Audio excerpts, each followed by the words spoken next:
Pues habíamos estado hablando acerca de lo que le llama la palabra de Dios en la versión Reina Valera bienaventuranzas. En otras versiones le llama benditos son o bendecidos son, cuando habla acerca de bienaventuranzas. Y que estábamos hablando específicamente acerca de donde dice: bienaventurados son los pobres en espíritu. Esto es Jesús hablando en el Sermón del Monte, lo que dice la palabra de Dios, el Sermón del Monte. Y no quiero repasar toda la clase, creo que nos quedamos en el punto 10 y vamos a empezar el punto número 10. Y nada más para recordar un poquito acerca de lo que estábamos hablando. Cuando hablamos acerca de bienaventuranzas o ser bendito o felices son, se refiere a la profunda humildad de reconocer, o mejor dicho, hablando acerca de pobres en espíritu, mejor. Cuando somos pobres en espíritu, se refiere a la profunda humildad de reconocer la absoluta bancarrota, es una manera figurada, espiritual de sí mismo, cuando estamos apartados de Dios. En otras palabras, es reconocer que sin Dios no somos absolutamente nada. Eso es el principio de ser pobres en espíritu. Los pobres en espíritu exhiben una genuina humildad y están despojados de todo orgullo. Una persona, si está interesado usted de ser una persona pobre en espíritu, y el miércoles pasado explicamos pobreza en general. La pobreza, usted sabe que quiere decir cuando alguien no tiene los recursos, no tiene el dinero, no tiene la capacidad financiera de sostenerse a sí misma, no tiene nada de donde pueda agarrar, porque la escasez es muy grande, o sea, no hay. Esa es la pobreza. Pobreza en espíritu es cuando tú reconoces que tú no eres absolutamente nada. Es como quien dice morir a ti mismo. Morir a ti mismo, morir al ego, morir al egoísmo que está natural dentro de nosotros, porque durante nuestra vida hemos acumulado una serie de ideas en nuestra mente de que nos hace sentir superiores quizá, o nos hace sentir algo que no somos. Entonces, en la Biblia, en el Nuevo Testamento especialmente, Dios nos enseña a través de las enseñanzas de Jesucristo y de los apóstoles, Dios nos enseña que tenemos que morir a nosotros mismos. Y mucha gente se ha preguntado, ¿qué quiere decir eso, morir a nosotros mismos? Es morir al orgullo, como dice aquí en la pantalla. Morir al orgullo quiere decir despojarte de todo lo que tú piensas que eres. O sea, al final de cuentas, si leemos la Biblia y especialmente el Nuevo Testamento, nos vamos a dar cuenta que comparado a lo que Dios es, no somos absolutamente nada. Eso es morir a uno mismo, es reconocer que Dios nos hizo, que somos creación de Dios, es reconocer que de Él vienen todas las cosas, que Él está en control de todo, es reconocer que sin Él no podemos hacer absolutamente nada. Orgullo, nada más para explicar un poquito más a fondo lo que quiere decir orgullo, hay dos definiciones. Hay el orgullo negativo y hay el orgullo positivo. No sé si usted se había dado cuenta en eso, porque yo puedo estar muy orgulloso de mi hijo por los logros que él ha hecho en su vida. Yo puedo estar orgulloso de mis hijos que dirigen la alabanza y nunca me imaginé que ellos iban a seguir lo que yo hago. Puedo tener ese orgullo positivo, ese orgullo bueno, que es bueno para nosotros. Pero el orgullo negativo es la primera definición ahí, que dice exceso de estimación hacia uno mismo y hacia los propios méritos o los intereses por los cuales la persona se cree superior a los demás. Es cuando, por decir, te crees mucho porque hiciste ciertas cosas en tu vida que a lo mejor otros no han hecho, y tú te sientes como que, wow, yo soy un poquito mejor que esta persona o aquella persona porque yo fui a estudiar y aquella persona no. O yo me siento de esta manera porque esa persona canta todo desafinado y yo no. Es sentirte superior. Hay un orgullo que nosotros mismos creamos, que ni siquiera a veces ni el diablo se involucra, tú mismo lo creas en tu mente. Entonces, el orgullo hay que despojarnos, como dice la Biblia, de todo orgullo, de toda carnalidad, de toda concupiscencia. Concupiscencia en la palabra de Dios es una palabra muy grande, pero está en la versión Reina Valera de 1960. Concupiscencia lo que quiere decir es la carnalidad natural con la cual ya nacemos. Es los deseos naturales que cada persona, tú y yo, tenemos, que te dirigen a hacer cosas malas. Esa es concupiscencia. Aquellas cosas que tú, como decía el apóstol Pablo, odio la concupiscencia. Bueno, estoy parafraseando. No me gusta la concupiscencia porque me hace hacer cosas que no quiero hacer. Eso decía el apóstol Pablo. Estoy parafraseando. Me hace hacer cosas, me hace pecar y no quiero hacer eso. Esa es la naturaleza pecaminosa del cual él hablaba. Es la naturaleza carnal que cada uno de nosotros tenemos. Entonces, para nosotros poder ganarle a esa naturaleza carnal, y en esa carnalidad también está incluido el orgullo, para nosotros poder ganarle a esa carnalidad, tenemos que, dice la palabra, y el mismo apóstol Pablo lo dijo, irnos con las cosas espirituales. ¿Y dónde encontramos las cosas espirituales explicadas? En la palabra de Dios. Por eso ahí está la importancia de nosotros escudriñar o estudiar la palabra de Dios para ver en qué cosas nosotros podemos cambiar. O sea, comparar lo que dice en la Biblia hacia nuestra vida para poder hacer cambios de mentalidad. Porque a fin de cuentas, tu espíritu a lo mejor está dispuesto, pero tu carne no. Y el que decide va a ser tu mentalidad. Tú decides. Tú decides venir a la iglesia o no. Tú decides tomar el curso o no. A final de cuentas, tú vas a decidir. Tu alma, tus pensamientos, tus sentimientos. Tú vas a decidir si te quieres ir por las cosas espirituales o te quieres ir por las cosas carnales. Entonces, el orgullo tiene que ver mucho con esto. Porque el orgullo te puede hacer sentir, no, yo no necesito eso. Ya lo sé. O yo no necesito escuchar enseñanza, ya me la sé, ya la he escuchado 1000 veces. Pero dice la palabra de Dios que su misma palabra nunca vuelve vacía, siempre hace el efecto que tiene que hacer. Entonces no despreciemos la palabra de Dios por el orgullo, por hacernos sentir como que ya lo sabemos todo, porque el hacernos o decir que ya lo sabemos todo, especialmente si ya tenemos un tiempo en el reino de Dios, caminando en los principios de la palabra, podemos tener ese orgullo y pensar, ¿para qué si yo ya lo escuché? ¿Para qué si yo ya lo sé?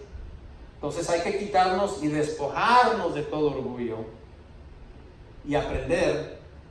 Quizá hay una sola palabrita, quizá que ese día el Espíritu Santo te pueda dar como clave para cambiar completamente tu mentalidad.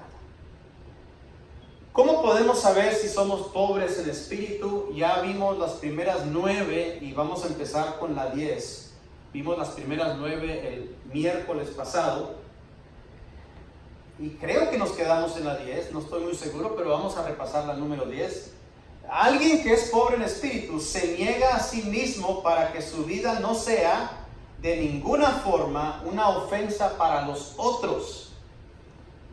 En Mateo capítulo 16, versículo 24 dice, luego Jesús dijo a sus discípulos, si alguno de ustedes quiere ser mi seguidor, tiene que abandonar su manera egoísta de vivir, tomar su cruz y seguirme. Estoy leyendo en la Nueva Traducción Viviente.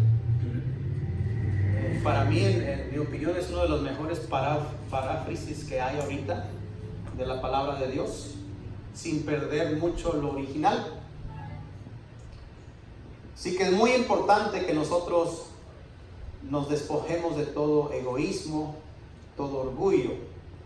Y la 11, alguien que es pobre en espíritu está satisfecho o satisfecha con la cruz que Dios le da a cargar y no se queja cuando circunstancias lo molestan o la molestan. Y ahorita vamos a explicar un poquito de esto, pero vamos a ver Filipenses capítulo 4, versículos del 11 al 13. Dice, No que haya pasado necesidad alguna vez, porque he aprendido a estar contento con lo que tengo. Esto está hablando el apóstol Pablo a la iglesia de Filipos. Dice el versículo 12, sé vivir con casi nada o con todo lo necesario. He aprendido el secreto de vivir en cualquier situación, sea con el estómago lleno o vacío, con mucho o con poco, pues todo lo puedo hacer por medio de Cristo, quien me da las fuerzas. Es el famoso versículo que dice, todo lo puedo en Cristo, que me fortalece, en la versión 1960 de la Reina Valera. Entonces, el apóstol Pablo nos está enseñando, el apóstol Pablo, acuérdense y les recuerdo, que él recibió todo lo que él sabía de Jesucristo directamente. Él fue el último de los apóstoles que fue directamente llamado a ser de los apóstoles poderosos que nosotros conocemos en la palabra de Dios. Originalmente fueron 12, uno se suicidó, fue reemplazado, pero después de haber sido reemplazado, como usted ya conoce la historia, mucho después de que Jesucristo había ya ascendido a los cielos, Jesucristo mismo directamente y en persona llamó al apóstol Pablo que fuese uno de sus apóstoles, y apóstol para que le hablara especialmente a los gentiles. Los gentiles son aquellas personas que somos como tú y como yo, que no somos judíos por descendencia o no pertenecemos a una de las 12 tribus, por decir, originales que están en la palabra de Dios. Entonces, si tú no perteneces por descendencia a una de esas 12 tribus, entonces tú eres un gentil, de acuerdo a la palabra de Dios.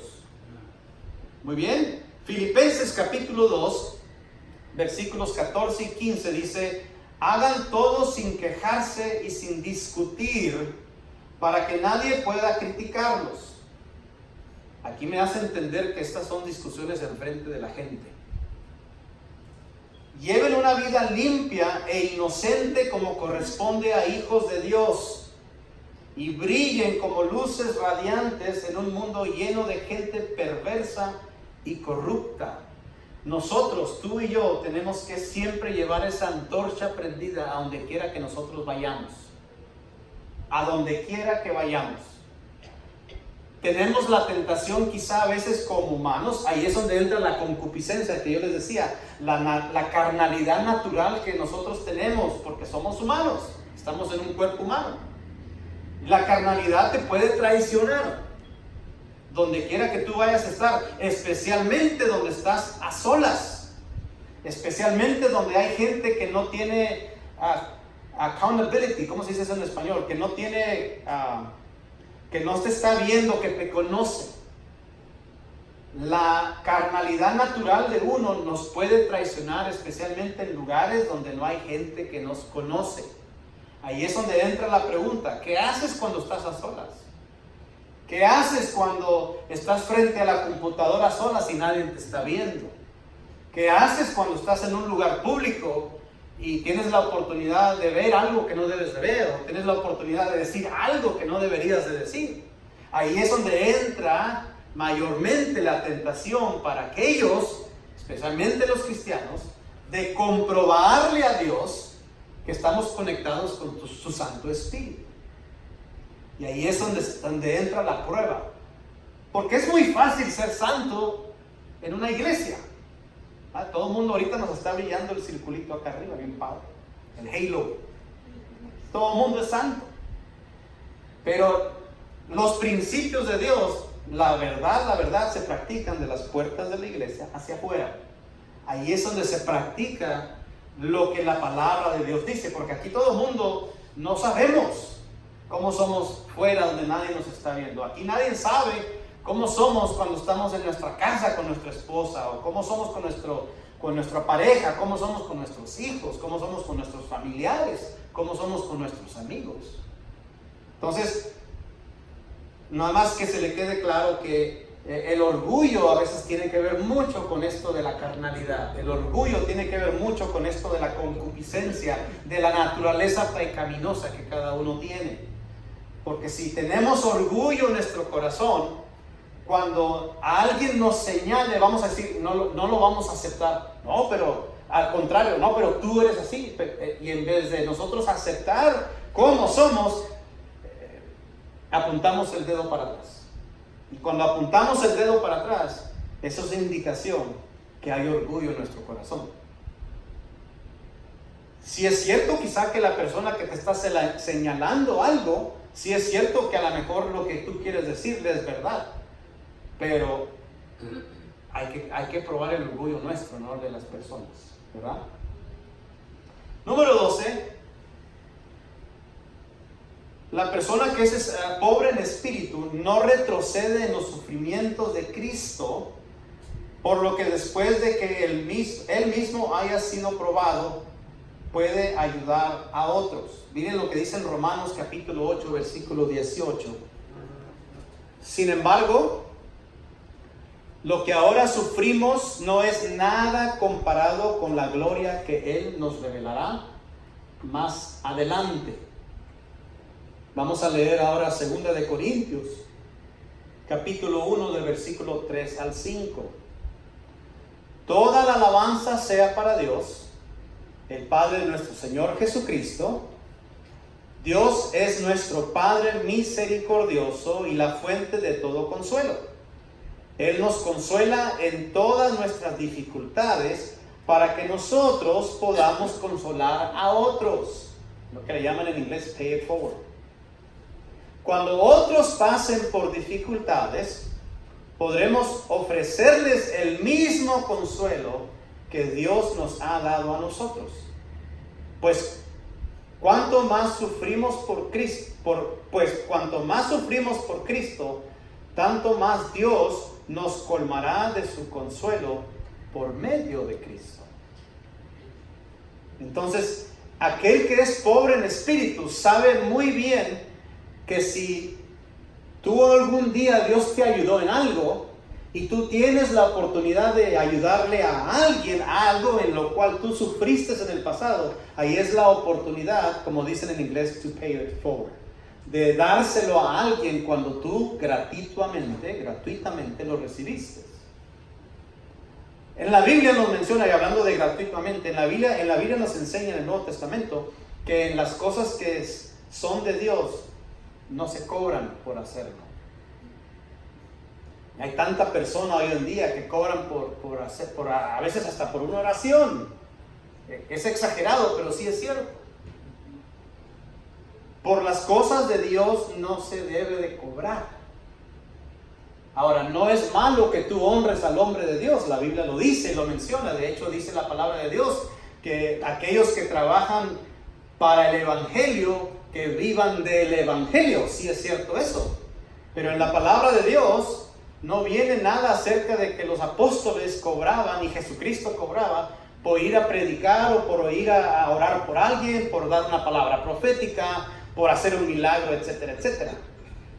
Pero hay que tener el balance. La palabra de Dios dice que no le pongamos bozal al buey que trilla. Es decir, que no la persona que está trabajando en el arado, en el reino, tiene el derecho a vivir del evangelio, tiene derecho a vivir del reino, pero es algo que él tiene que recibir como regalo, tiene que recibirlo como ofrenda. Así es como funciona el reino de Dios. Eso es parte de las finanzas, de la enseñanza de las ofrendas y finanzas. Número 13. Alguien que es pobre en espíritu es feliz donde quiera que Dios lo pone, ya sea entre las multitudes o en un lugar solitario, porque se encuentra con Dios en cada lugar al hacer su voluntad. Y hay mucho que leer, hay muchos pasajes del Nuevo Testamento y obviamente también del Antiguo, donde podemos poner como ejemplo tantos personajes, tantos hombres de Dios que anduvieron completamente solos y completamente dependiendo de Dios. Podemos ver también los apóstoles cuando a veces iban acompañados, etcétera, etcétera. Entonces aquí nomás voy a mencionar nada más un versículo porque hay tanto ejemplo. Me llevaría mucho tiempo en ponerle todos los versículos que hablan acerca de los hombres de Dios que a veces funcionaban solos y a veces funcionaban acompañados. Pero en Hechos capítulo 16, versículo 25 dice: alrededor de la medianoche, Pablo y Silas, ¿se acuerdan de Pablo y Silas? Los encarcelaron porque andaban predicando precisamente el Evangelio, las buenas nuevas. Pablo y Silas estaban orando y cantando himnos a Dios, y los demás prisioneros escuchaban. Me imagino que ellos estaban en la oscuridad, porque eran privilegios que los que estaban encarcelados ni siquiera tenían. Si seguimos leyendo, la Biblia dice que ellos tenían un cepo.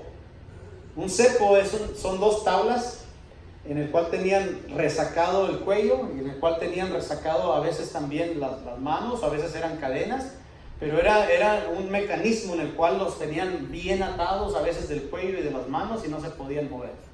La Biblia dice que ese es un cepo, que estaban atados con cepos. Entonces ellos estaban completamente atados, y me imagino que también estaban completamente en la oscuridad. Sin embargo, ellos estaban cantando felices, adorando a Dios. Y si usted sigue leyendo la historia, dice la palabra de Dios que viene un ángel, pasa la guardia, pasa la cárcel, abre la cárcel y los saca. O mejor dicho, se les caen las cadenas, creo. Esta es la historia de Pedro. Se les caen las cadenas y ellos salen. Alguien que es pobre en espíritu da un gran valor al hecho de que donde sea que está o esté o ha estado, los otros encontrarán solo la verdad en él. Eso es muy importante hoy en día también. Nosotros tenemos que ser personas que tenemos que entender que nosotros degradamos el Evangelio cuando la gente no puede confiar en nosotros.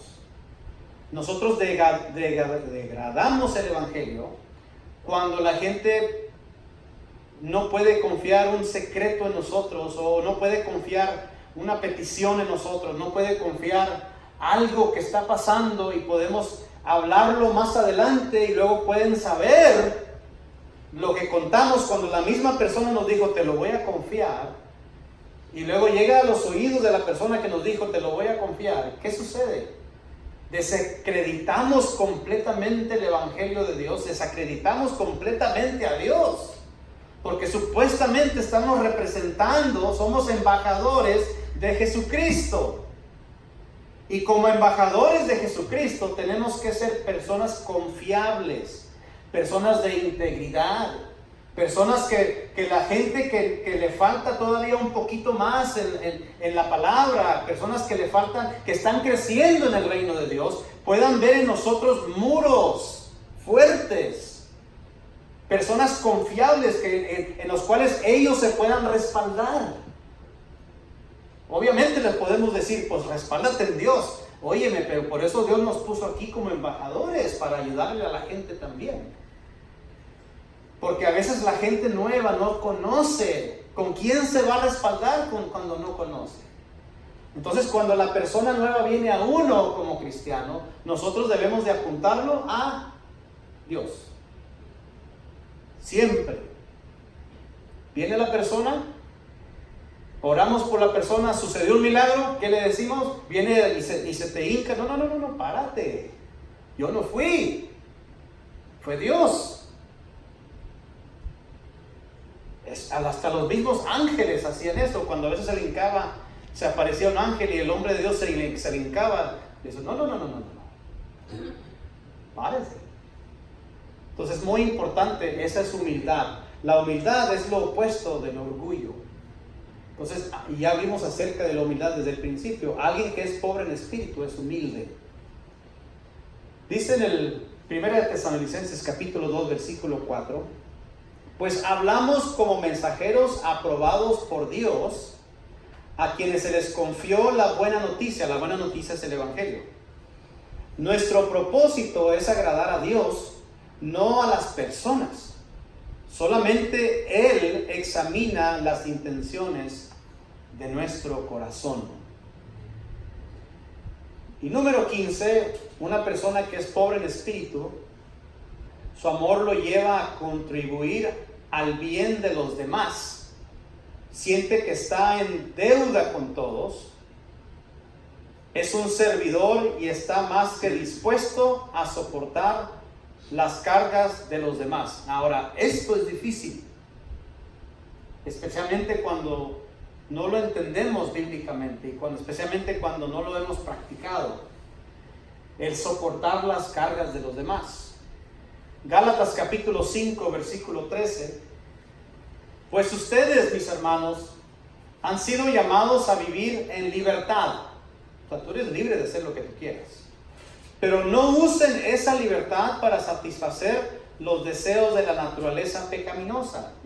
La naturaleza pecaminosa de la cual estaba yo hablando, esa le llama concupiscencia. Dice, al contrario, usen la libertad para servirse unos a otros por amor. No podrías servir a alguien si no tienes amor. Es imposible. Lo vas a hacer de mala gana y lo vas a hacer a veces porque estás forzado a hacerlo, porque prácticamente te obligaron.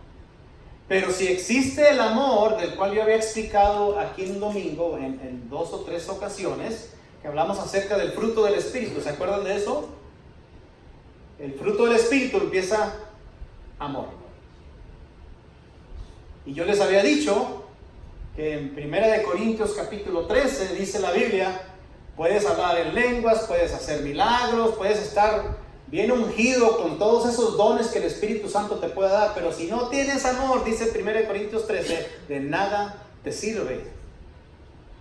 Y también dice la Biblia que muchos en aquel día en el cual vamos a ser llamados a su presencia y va a estar el juez, y dice, pero si yo hacía milagros en tu nombre, si yo hacía sanidades en tu nombre, una persona llena de dones, yo, apártate de mí que no te conozco, hacedores de maldad. Le faltó practicar el fruto del Espíritu: amor, gozo, paz, paciencia, y usted sabe toda la lista. Entonces, ¿qué es más importante para Dios?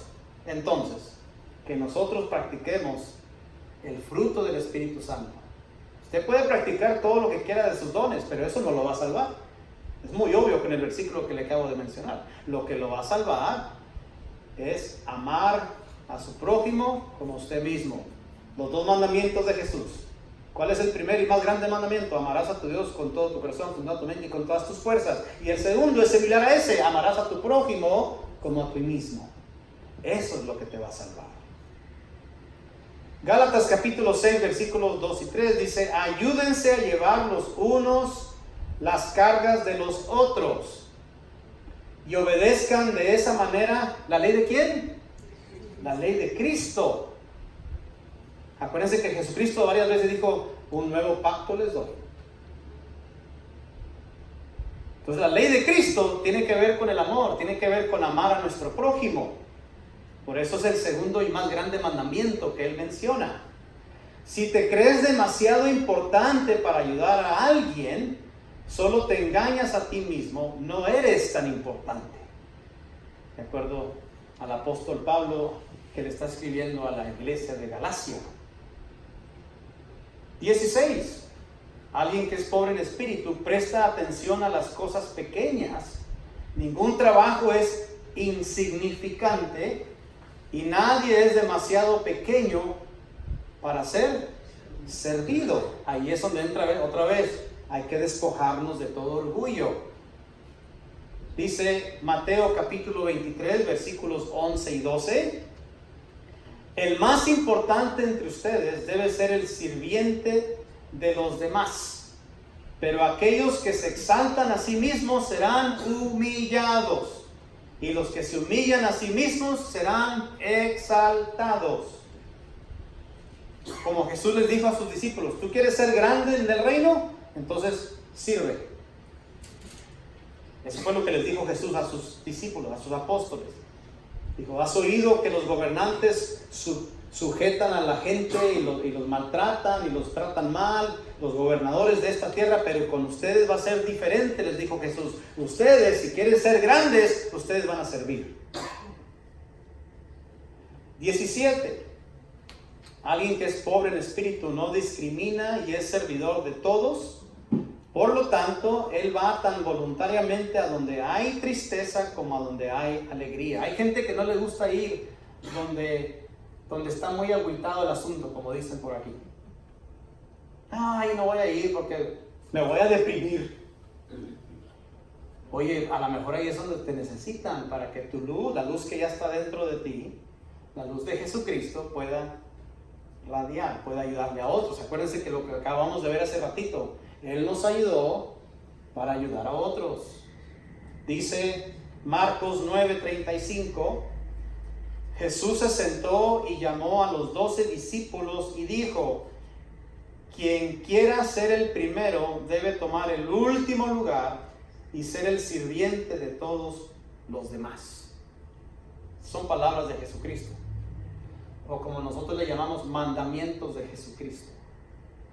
Hay como 120 mandamientos que Jesucristo dijo, si usted los extrae de los evangelios, del cual hay algunos cuantos que solamente aplican para los judíos, en su mayoría aplican para los gentiles.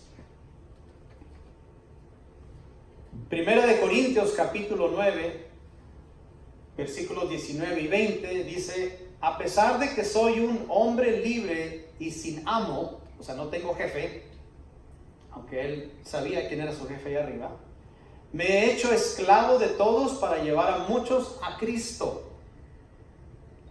Cuando estaba con los judíos, vivía como un judío para llevar a los judíos a Cristo. Cuando estaba con los que siguen la ley judía, yo también vivía bajo esa ley. A pesar de que no estoy sujeto a la ley, me sujetaba a ella para poder llevar a Cristo a los que están bajo la ley. Y luego, si sigue leyendo, él también habla acerca de que cuando iba con los gentiles, dice, pues ahí practicábamos la gracia de la cual estamos, que es bajo la gracia de Jesucristo. Porque la palabra dice, y usted lo va a ver especialmente en las cartas del apóstol Pablo, que ya no estamos bajo la ley, porque no somos judíos. Bueno, los judíos todavía tienen cierta ley, pero nosotros como gentiles no estamos bajo la ley, nosotros estamos bajo la dispensación de la gracia, o es decir, el periodo de la gracia. Primera de Corintios capítulo 9, versículos 21 y 22 dice: cuando estoy con los gentiles, aquí está lo que yo les estaba diciendo, quienes no siguen la ley judía, acuérdense de eso porque esto lo vamos a hablar cuando hablemos de las finanzas.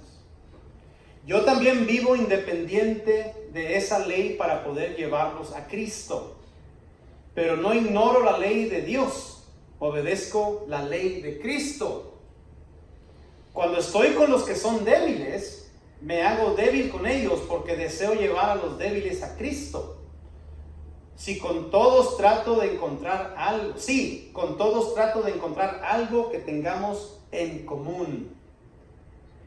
Ahí sale el típico, yo no me junto con eso porque somos diferentes. Hay algo que puedas tú relacionarte con una persona. Si tu meta es obviamente al final darle un ejemplo de Jesucristo con tu vida, hay algo que tú puedas encontrar en común, hasta aquellos que tú dices que te caen mal. Tiene que haber algo por ahí que tú puedas usar, pero obviamente tiene que estar primeramente en la actitud de que tú, el querer hablar con esa persona y encontrar algo en común con esa persona, es con el simple hecho de que tú quieres demostrarle el amor de Jesucristo que está en ti hacia esa persona. Sigamos leyendo. Sí, con todos trato de encontrar algo que tengamos en común y hago todo lo posible para salvar a algunos. El apóstol Pablo estaba consciente de que tú siembras la semilla del evangelio, pero no toda la semilla da fruto, no toda la semilla recibes cosecha. Él estaba consciente de eso y nosotros también. No todas las personas que tú le hablas se van a salvar. Y en 1 Corintios 9:23 dice: hago lo que sea para difundir la buena noticia, es decir, para difundir el evangelio de Jesucristo y participar de sus bendiciones. Siguiente versículo, todavía hablando del punto número 17, dice Romanos 12, 15 y 16: alégrense con los que están alegres y lloren con los que lloran. Vivan en armonía unos con otros. No sean tan orgullosos, ahí está la palabra otra vez, como para no disfrutar de la compañía de la gente común. ¿Quién es la gente común? Quizá la gente que no tenga tanta educación como tú.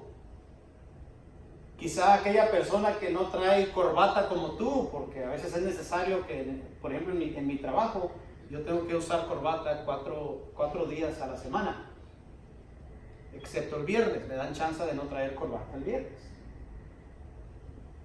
Y alguien que anda bien vestido, a veces me tengo que poner un traje completo, alguien que anda bien vestido se puede enorgullecer y sentirse como que ando muy limpio y ando muy de cachete, y a esta persona que anda limpiando allá afuera, no, ahorita no la voy a saludar porque si no me va a ensuciar la mano.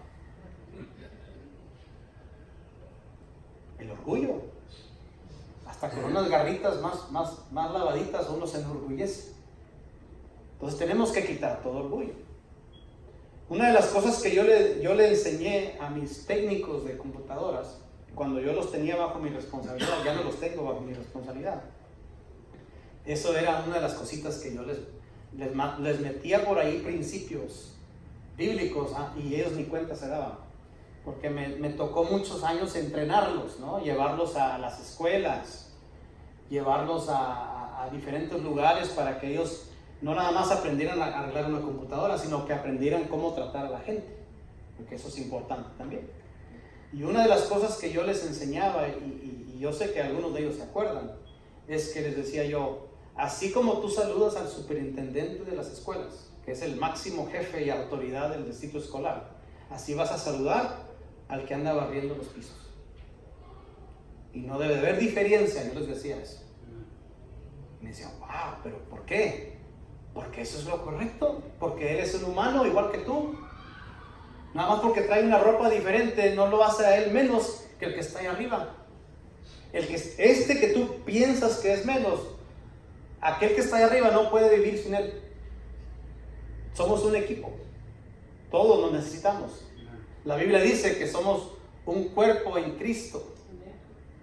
Algunos son brazos, algunos son manos, algunos son dedos, pero dice, y ahí el apóstol Pablo describe que cada uno tiene diferente función, pero todos somos parte del cuerpo. Entonces que se nos baje todo orgullo y tratemos a la gente con dignidad, porque esa persona también pagó, Dios pagó un alto precio por esa persona, que fue la misma sangre que fue derramada en la cruz. Esa persona también tiene el derecho a eso. 18, ya casi terminó. Alguien que es pobre en espíritu vive su vida para darla como un sacrificio. Marcos 10:45 dice, pues ni aun el Hijo del Hombre vino para que le sirvan, sino para servir a otros y para dar su vida en rescate por muchos. Pero dices, no, pero pues él era Jesucristo. Bueno, Romanos 12:1 dice, por lo tanto, amados hermanos, les ruego que entreguen su cuerpo a Dios por todo lo que Él ha hecho a favor de ustedes, que sea un sacrificio vivo y santo, la clase de sacrificio que a Él le agrada. Esa es la verdadera forma de adorarlo. Muchos relacionan la adoración con música. Les he dicho que no necesariamente es adoración, aunque las iglesias modernas han asociado la adoración simplemente con la música y se acabó. Salen del servicio de adoración y se olvidan de adorar. No, la adoración la haces tú, como dice este versículo, con tu propio sacrificio, con tu propia vida. Tú eres un sacrificio vivo.